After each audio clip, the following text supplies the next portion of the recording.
لەبارەی دۆخی پارێزگای زێقارەوە بە تایبەت دانیشتوانەکەی کە ژمارەیەکی زۆر تووشی شێرپەنجە بوون لەگەڵ بەڕێز سعید بەدری ڕاوێژکاری پارێزگاری زێقار قسە دەکەم هەر لە زێقارەوە لەگەڵما. بەڕێز بەدری زۆر بەخێر بێت بۆ کوردستان 24. ژمارەیەکی زۆر نەوانی کە توش بووی شێرپەنجەن لە پارێزگای زێقارەوە بە دوواداچوونتان بۆ ئەم بابەتە کردووەکو ئەنجومەنی پارێزگا هۆکارەکەی بۆ چیە گەڕێنەوە؟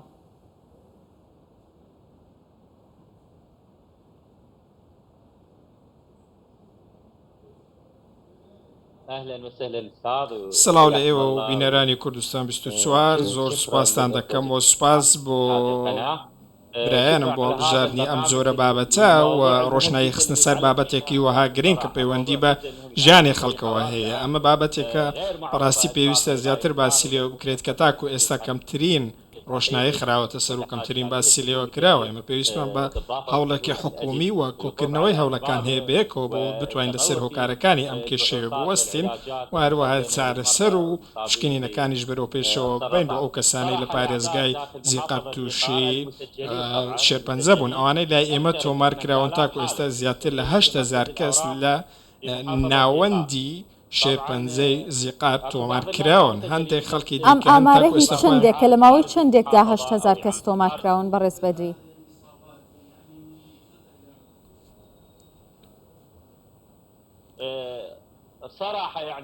ڕاستیەکەی توشبوونەکان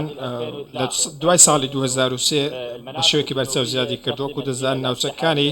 باشووری عێراق چەکی قەدەغەی نێودەوڵەتی یورانۆمیان تێدا بەکار هاتووە، هەندێک چەکی دیکەشی تێدا بەکار هاتووە کە وڵاتانی هاوپەیمانی نێودەوڵەتی ئەو کاتێ هێرشکرای سەر عێراق دوای ساڵی 2023 و ئەو کاتانە بەکار هاتووە. هۆکارێکی دیکە ئەوەیە کە ئێمە دیاماریمان کردووە وای دەبینین کە ئەو ناوچانەیە کە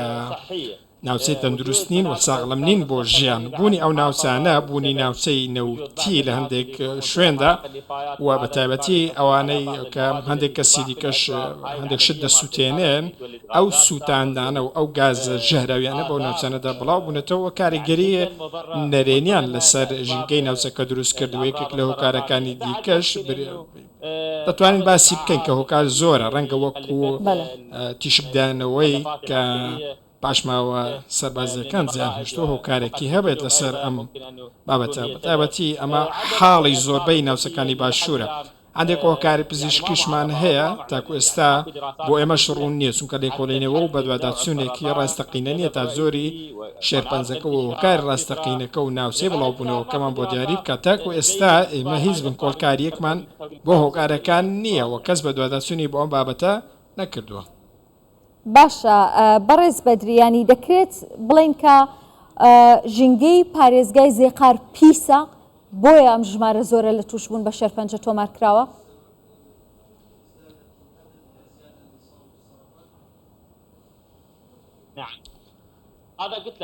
بەڵێ وەکو ئاماژەم پێکرد یەکێک لە هۆکارەکان پیسی ژینگەی پارێزگای زیقارە، بەڵام ئەمە شتی تریشی یەکەڵدایە. باشە حکوومەت بە دوواداچوونی بۆ ئەم بابەتە کردووە لەسەر هێڵە لەگەڵ پارێزگای زیقار بۆ ئەوەی کە هاوکاری ئەو کەسانە بێت کە تووشی شێرپەنجە بوون؟ بەڵێ ئێمە وەکو حکوومەتی خۆجێی و ئەنجومەنی پارێزگا کۆبوونەوەیەکی فراوانمان کردووە و بەڕێز پارێزگار و ئەنجومەنی پارێزگا هەمویان لەوێ ئامادە بوون و ئەویان خستە ئەستۆ خۆیان کە گرنگی بەم چینە کۆمەلگا بدەن کە تووشی نەخۆشی شێرپەنجە بوون و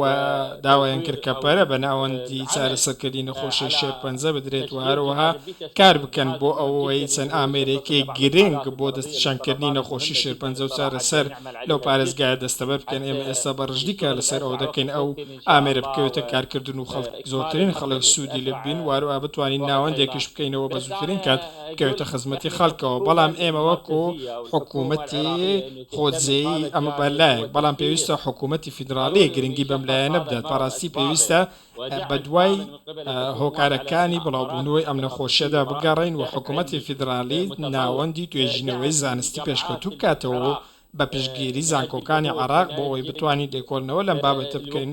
و بزانین داخۆ هۆکاری بڵاوبوونەوەی ئەم بابەتە چیەوە بۆچی بەو شێوازە بڵاوبوونێتەوە. بەڕاستی ڕاستە حکوومەتی خۆجێی هەوڵی زۆر سادەی داوە، بەڵام پشتبەستنی ڕاستەقینە بە حکوومەتی فیدراالیە بۆ ئەوەی کە گرنگی بەم بابەتە بدات دابینکردنی ئامێر بەرپێدانی پشکینەکان زیادکردنی ئامێرەکان دەستنیشانکردنی نەخۆشی و چارەسەر لە باشووری عراق تاکو ئێستا لە ناوچەکانی باشوور دوو ئامێر هەیە لەو جۆرەی ئێمە پێویستمان پێ یەکەیان لە نەزەف یەکەیان لە بەسرەیە لە کاتێکدا ئێمە پێویستمان یعنی بە ئامێری زیاترە نەخۆشخانەی زیقار دەبێ بڕۆن بۆ نەجەف یا بۆ بەسڕە بۆ وەرگرتنی چارەسەر.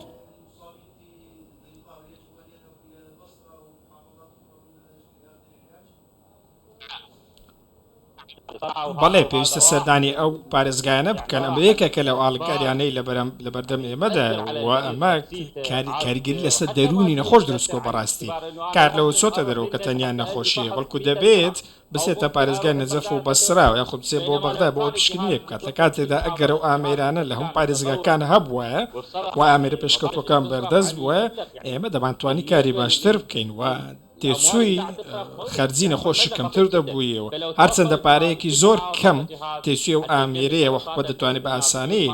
دەستەبەری بکات بۆیە داوا دەکەین بە زووترین کاتەوە ئامێرە بۆ زیقار دەستەبەر بکات بۆ ئەوەی خەڵکی لە کۆڵ ئەم هاتوچۆی بکەنەوە بتوانن تەنیا لە پارێزگاکەی خۆیان باشە بەڕێز بەدریانی ئەگەر بەراورد بکەن لە نێوان هەرێمی کوردستان و پارێزگاکانی ناوەڕاست و خواروی عراق هەرێمی کوردستان 4 پارێزگایە دوو نەخۆشخانەی هێندە گەورەی تایبەت بە شێرپەنجەی تێدایەکە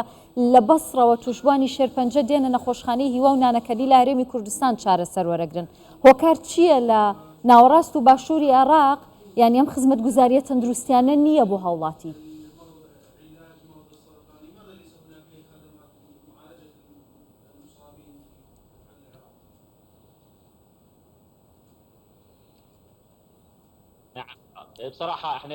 ڕاستیەکەی ئێمە ستایشی ئەو هەوڵانە دەکەین کە حکوومەتی هەرێمی کوردستان لە بواری تەندروستی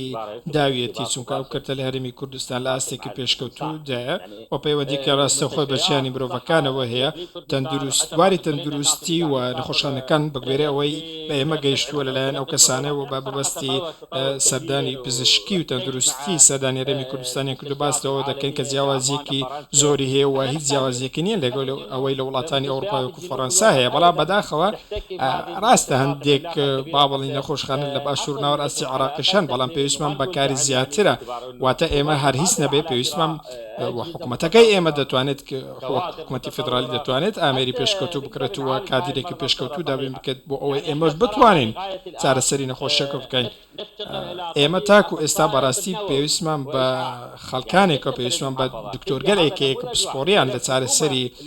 ئەتۆمی هەبێت چارەسەری کیمیایی و چارەسەری بە تیشکە بێت حکوومەتی فدرالی دەیتوانی پێویستی بەوێت گرنگی زیاتر بەمە بدات و هیچ نەبێت 20 بۆ 30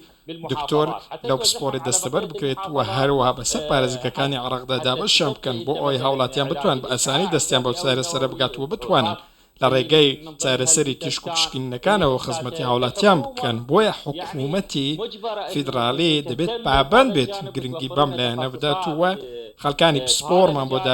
بابین بکات بۆ ئێمە بتوانین خزمەتی هاوڵاتیانمان بکەن و بۆیە من بەڕاستی جارێکی دیکە ئەستایشی هەرێمی کوردستان دەکەم بۆ ئەو پشتگیری بۆ کە تەندروستی کردویانە. زۆر سپاس دەکەم بەڕێز سعید بەدری ڕاوێژکاری پارێزگاری زیقار. سپاس بۆ وتەکانت.